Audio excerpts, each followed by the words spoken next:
जय हिंद दोस्तों।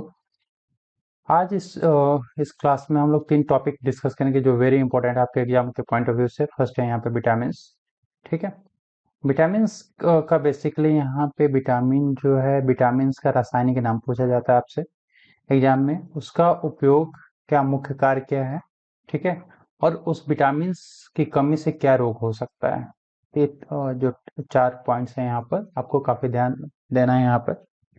फर्स्ट, यदि आपसे पूछा जाता है कि रतौंधी, ठीक है, कि जो रतौंधी है, नाइट ब्लाइंडनेस, वो किस विटामिन की कमी से होता है। तो विटामिन का नाम है यहाँ पे विटामिन ए की कमी से होता है। लेकिन ये भी पूछ लिया जाता है कि यहाँ पे विटामिन ए ऑप्शन में न दे करके आपके ऑप्शन में इसका रासायनिक नाम होता है। तो विटामिन ए का रासायनिक नाम होता है रेटिनॉल। रेटिनॉल होता है। ऑप्शंस में यदि आपके विटामिन का डायरेक्ट नाम न हो करके उसे रासायनिक नाम हो तो वहां पर आपका आंसर रेटिनॉल हो जाएगा। तो रेटिनॉल की कमी से क्या होता है, रतौंधी या नाइट ब्लाइंडनेस होता है। ये भी ध्यान रखना है, यदि विटामिन ए ऑप्शन में रहे तो विटामिन ए हो जाएगा, रेटिनॉल रहे तो रेटिनॉल हो जाएगा और इसका आंसर, ठीक है। इसका कार्य क्या है, विटामिन ए का कार्य क्या है कि आंखों की जो रोशनी हो उसको बनाए रखता है। त्वचा और हड्डियों के विकास में भी काफी महत्वपूर्ण योगदान होता है। सेकंड पूछा जाता है आपसे यहाँ पे कि जो बेरी बेरी रोग होता है किस विटामिन की कमी से होता है। तो यहाँ पर जो बेरी बेरी रोग है विटामिन बी वन की कमी से होता है। विटामिन बी वन की कमी से होता है। और विटामिन बी वन का केमिकल नाम या अदर नाम क्या है, थायमिन। थायमिन, ठीक है। तो आपसे पूछा जाए कि बेरी बेरी रोग किस विटामिन की कमी से होता है, तो यहाँ पे ऑप्शन में यदि थायमिन हो तो थायमिन होगा, या फिर direct option B one B two B three हो तो वहां पे आपका आंसर बी वन हो जाएगा। क्लियर है यहाँ पे। इसके अलावा और क्या है कि जो अपना आपका स्नायु तंत्र है उसका सुचारू रूप से संचालन करता है और ऊर्जा का उत्पादन में भी काफी इसका महत्वपूर्ण रोल है। फिर आपका यहाँ पे पूछा जाता है कि किलोसिस जो रोग है या आंखों की जो समस्या है किस विटामिन की कमी से होता है। तो यहाँ पे विटामिन का नाम है विटामिन बी टू, ठीक है। और रासायनिक नाम यदि पूछा जाए कि बी टू का रासायनिक नाम क्या है, तो राइबोफ्लेविन होता है। विटामिन बी टू का रासायनिक नाम राइबोफ्लेविन होता है। इसका जो उपयोग होता है विटामिन का, वो क्या करता है कि ऊर्जा को उत्पादन करने में, त्वचा और आंखों की समस्या का मतलब का स्वास्थ्य को मेंटेन करने के लिए।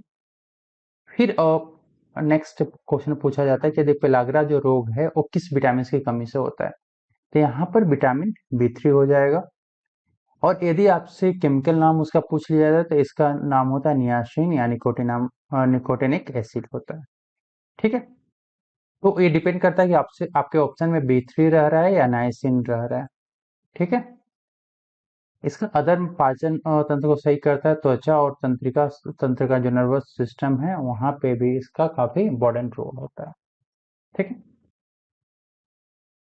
बी 5, जो विटामिन बी 5 है, इसका आपसे केमिकल नाम या रासायनिक नाम पूछा जाए तो उसका नाम होता है पैंटोथेनिक एसिड। बी 5 का रासायनिक नाम पैंटोथेनिक एसिड होता है। इसका उपयोग बेसिकली होता है हार्मोन, हमारे शरीर में हार्मोन और एंजाइम को बनाने में इसका महत्वपूर्ण रोल होता है। इसकी कमी से थकान हो सकता है, अपच की समस्या हो सकता है। फिर एक क्वेश्चन पूछा जाता है काफी इंपॉर्टेंट है, एनीमिया। एनीमिया किस विटामिन की कमी से होता है। तो पायरिडक्सिन का वहां पे बहुत बड़ा रोल है, बी 6 का। और बी 6 को और किस नाम से जाते हैं, पायरिडॉक्सिन के नाम से जाते हैं। ये बेसिकली क्या करता है कि हमारे शरीर में प्रोटीन और फैट, वसा का चयापचय करता है। फिर जैसे कि पूछा जाता है कि बाल का झड़ना, जो बाल की समस्या होती है वो किस विटामिन की कमी से होता है, बाल का झड़ना, ठीक है। तो उसमें आपका जो बायोटीन का काफी इंपॉर्टेंट रोल है, विटामिन बी 7 का, बायोटीन का काफी इंपॉर्टेंट रोल है। बी 7 का आपका केमिकल नाम बायोटीन होता है। और ये जो बायोटीन होता है बेसिकली आपका बाल, त्वचा और नाखून को बढ़ने में इनका महत्वपूर्ण रोल होता है। फिर आपका एनीमिया से और भी हो तो वहां पर फॉलिक एसिड का भी काफी इंपॉर्टेंट रोल है, विटामिन बी 9। इसका केमिकल नाम है फॉलिक एसिड। ये आरबीसी के निर्माण में काफी महत्वपूर्ण भूमिका निभाता है, रक्त निर्माण में। और गर्भावस्था में भ्रूण का विकास में भी इसका काफी रोल है। विटामिन B12, जो विटामिन B12 है उसका रासायनिक नाम होता है साइनोकोबालामिन। ये डायरेक्ट पूछा जाता है कि विटामिन साइनोकोबालामिन किसका केमिकल नाम है या रासायनिक नाम है, तो विटामिन B12 का। या ये भी पूछा जाता है विटामिन B12 का रासायनिक नाम क्या है, तो साइनोकोबालामिन। इसका जो रोल होता है बेसिकली तंत्रिका तंत्र और रक्त निर्माण में महत्वपूर्ण रोल होता है। और इससे इसकी कमी से जो रोग होता है वो पर्निशियस एनीमिया होता है। उस रोग का नाम है पर्निशियस एनीमिया। क्लियर है। फिर एक और इम्पोर्टेंट यहाँ पे क्वेश्चन पूछा जाता है आपके एग्जाम में कि जो स्कर्वी रोग है, स्कर्वी, ठीक है, स्कर्वी रोग किस विटामिन की कमी से होता है, तो उस विटामिन का नाम है विटामिन सी। विटामिन सी की कमी से स्कर्वी स्कर्वी रोग होता है। और इसका जो केमिकल नाम है स्कॉर्बिक एसिड है। स्कॉर्बिक एसिड है, वेरी इंपॉर्टेंट।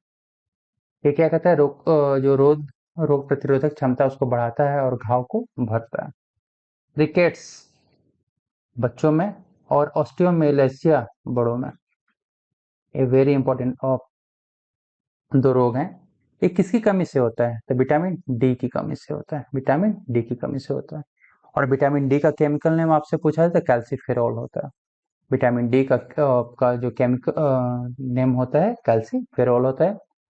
और विटामिन डी के क्या होता है कि कैल्शियम और फास्फोरस का अवशोषण करता है और हड्डियों का विकास में महत्वपूर्ण भूमिका निभाता है। बांझपन पूछा जाता है, ठीक है, बांझपन।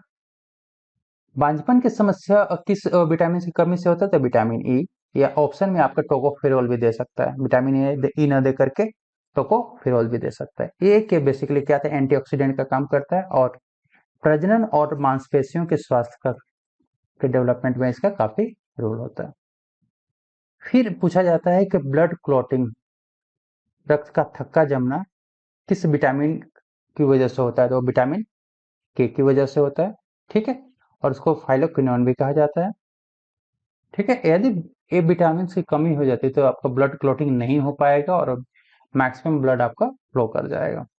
तो ये जो विटामिन टॉपिक है आपके एग्जाम के पॉइंट ऑफ व्यू से वेरी इंपॉर्टेंट है, अच्छे से देख लीजिएगा इसे। नेक्स्ट हमारा टॉपिक है प्रमुख अंतर्राष्ट्रीय पर्यावरण सम्मेलन और प्रोटोकॉल। आप इसको देख सकते हो कितना इंपॉर्टेंट टॉपिक है।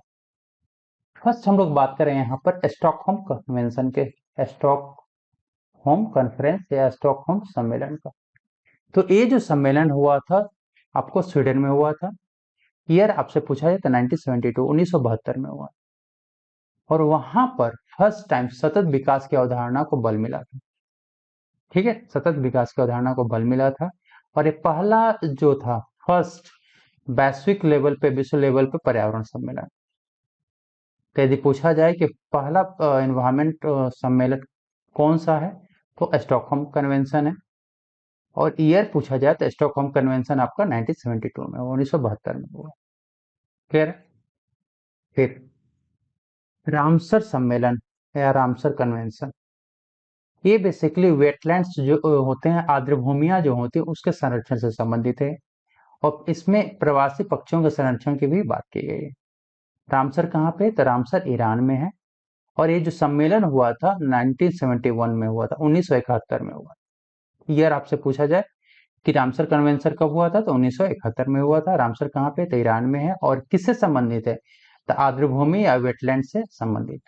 क्लियर है, ठीक। थर्ड हमारे यहाँ पर world heritage convention, world heritage convention, विश्व धरोहर सम्मेलन।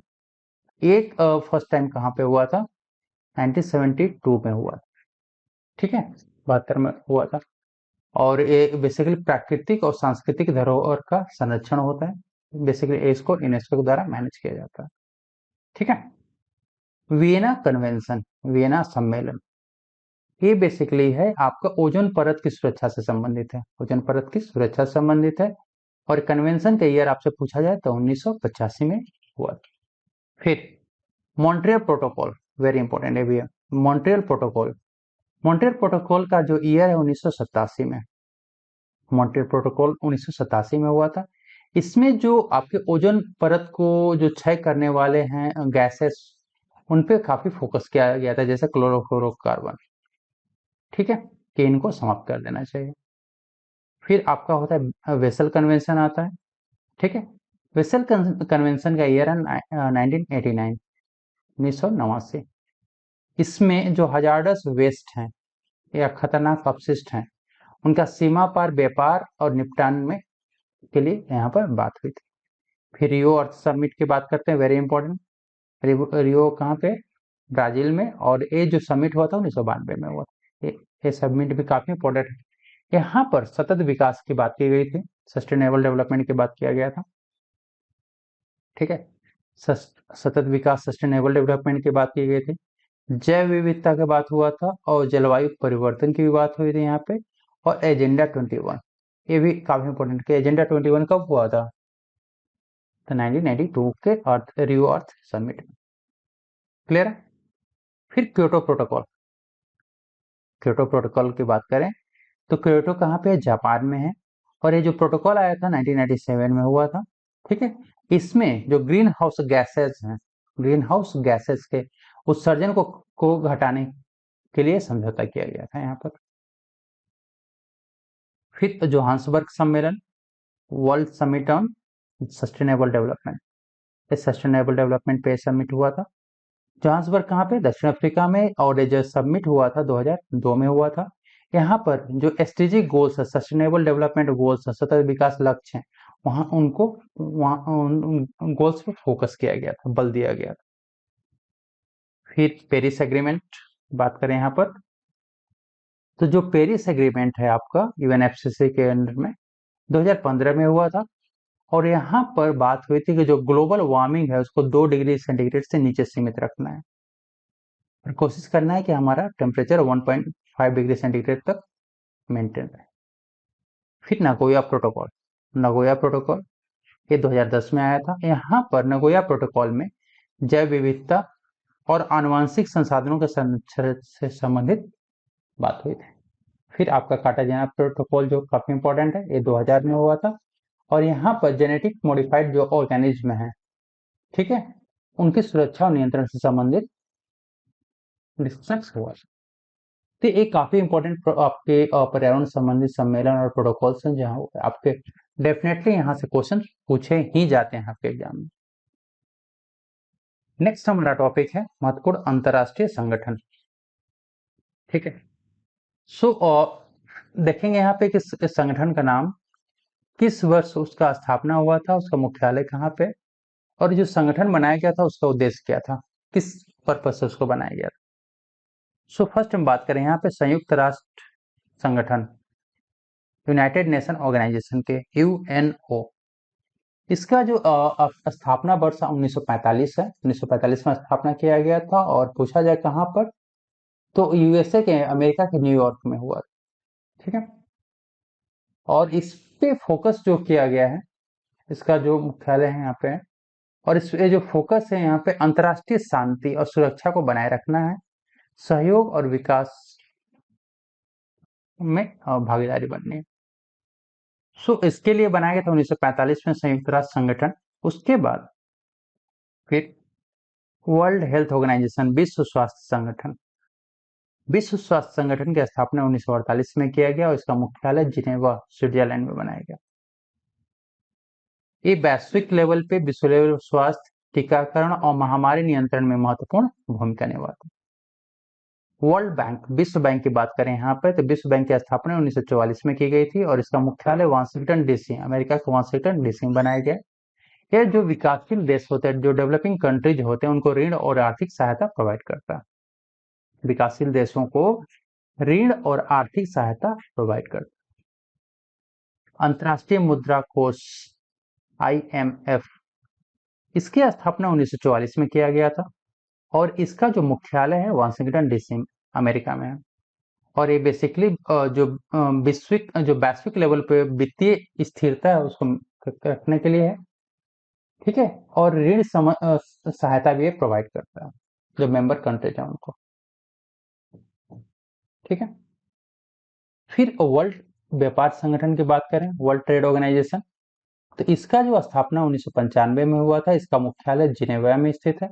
फिर ये अंतर्राष्ट्रीय व्यापार को प्रोत्साहित करने के लिए बनाया गया है। यूनेस्को, वेरी इंपॉर्टेंट ये भी है, तो यूनेस्को की स्थापना 1945 में किया गया था। इसका मुख्यालय आपका पेरिस, फ्रांस में स्थित है।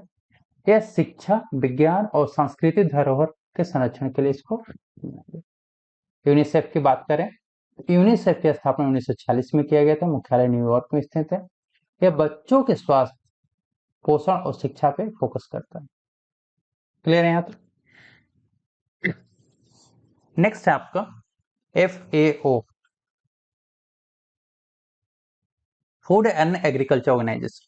इसकी स्थापना 1945 में किया गया था। इसका मुख्यालय रोम, इटली में स्थित है। यह कृषि और खाद्य सुरक्षा को बढ़ावा देता है। ILO की बात करें यहाँ पे, इंटरनेशनल लेबर ऑर्गेनाइजेशन, तो इसका जो स्थापना हुआ था 1919 में हुआ था। मुख्यालय जिनेवा में है और श्रमिक जो होते हैं, लेबर होते हैं, उनके अधिकार और कल्याण की रक्षा के लिए बनाया गया। वर्ल्ड ट्रेड ऑर्गेनाइजेशन, इसका स्थापना 1995 में किया गया और इसका मुख्यालय जिनेवा में है। ये वैश्विक व्यापार को के लिए इसको किया गया है। यूरोपियन यूनियन की बात करें यहाँ पे, तो इसका स्थापना, यूरोपियन यूनियन का स्थापना 1993 में हुआ है। इसका मुख्यालय ब्रुसेल्स, बेल्जियम में स्थित है। ये जो यूरोपीय देश हैं, उनके आर्थिक और सामाजिक सहयोग के लिए इसको बनाया गया। नेटो की बात करें यहाँ पे, नॉर्थ अटलांटिक ट्रीटी ऑर्गेनाइजेशन, ठीक है। नेटो का जो स्थापना हुआ है आपका 1949 में हुआ है, ठीक है। नेटो का स्थापना 1949 में हुआ है और इसका मुख्यालय भी ब्रुसेल्स में। यह सैन्य सहयोग प्रोवाइड करता है और सामूहिक सुरक्षा की बात होती है यहाँ पे। सार्क, दक्षिण एशियाई क्षेत्रीय सहयोग संगठन, ठीक है। इसकी स्थापना 1985 में हुआ। जो मुख्यालय है, मुख्यालय इसका काठमांडू, नेपाल में स्थित है। ये इसका जो पर्पस है कि जो दक्षिण एशिया के देश हैं, उनके बीच में सहयोग बढ़ाया जाए। आसियान की बात करें यहाँ पर, आसियान का फुल फॉर्म है association of south east Asian nation. इसका जो मुख्यालय है जकार्ता, इंडोनेशिया में स्थित है। इसका स्थापना 1967 में हुआ था और ये जो फोकस किया गया है दक्षिण पूर्वी जो एशियाई देश हैं, उनके बीच में आर्थिक और सामाजिक सहयोग को बढ़ावा करने के, ठीक है। ब्रिक्स, ब्रिक्स की बात करें तो स्टार्टिंग में थे Brazil, Russia, China, India, south Africa ने इसकी स्थापना किया था। 2009 में इसकी स्थापना हुई। कोई अस्थायी मुख्यालय नहीं है इसका। विकासशील, बेसिकली विकासशील अर्थव्यवस्थाओं का ये सहयोग करने के लिए। G20 की बात करें यहाँ पर, तो G20 की स्थापना 1999 में हुआ। एक विश्व के जो 20 प्रमुख अर्थव्यवस्था जो समूह हैं, उनको फोकस किया गया। ओपेक के बारे में बात करें तो organisation of petroleum exporting countries, इसके स्थापना 1960 में हुआ। मुख्यालय वियना, ऑस्ट्रिया में है। ये इस पे जो फोकस है इनका, तो जो तेल उत्पादक देशों का बेसिकली संगठन है, तेल कीमतों को ये नियंत्रित करते हैं। इंटरपोल की बात करें तो इसका मुख्यालय जो है लियोन, फ्रांस में है। स्थापना 1923 में हुआ था। अंतर्राष्ट्रीय पुलिस सहयोग प्रोवाइड करता है। UNHRC, United nation human rights council, इसका मुख्यालय जेनेवा में है। ईयर स्थापना हुआ था 2006 में और बेसिकली ह्यूमन राइट्स, मानव अधिकारों पे काम करता है। फिर आपका आता है UNEP, united nation environment programme, very important. इसका मुख्यालय आपका नैरोबी, केन्या में है। इसका स्थापना भी पूछ लिया जाता है, 1972 में हुआ था। और ये जो ऑर्गेनाइजेशन बेसिकली पर्यावरण संरक्षण और सतत विकास पे कार्य करने। सो फ्रेंड्स, एक 3 वेरी इंपॉर्टेंट टॉपिक थे जो आपके एग्जाम के पॉइंट ऑफ व्यू से वेरी वेरी इंपॉर्टेंट टॉपिक है। तो आप टेबल फॉर्मेट में दिया हो तो क्या कर सकते हो, आप इजिली इनको याद करके रिवीजन कर सकते हो। सो चलिए मिलते हैं नेक्स्ट वीडियो में।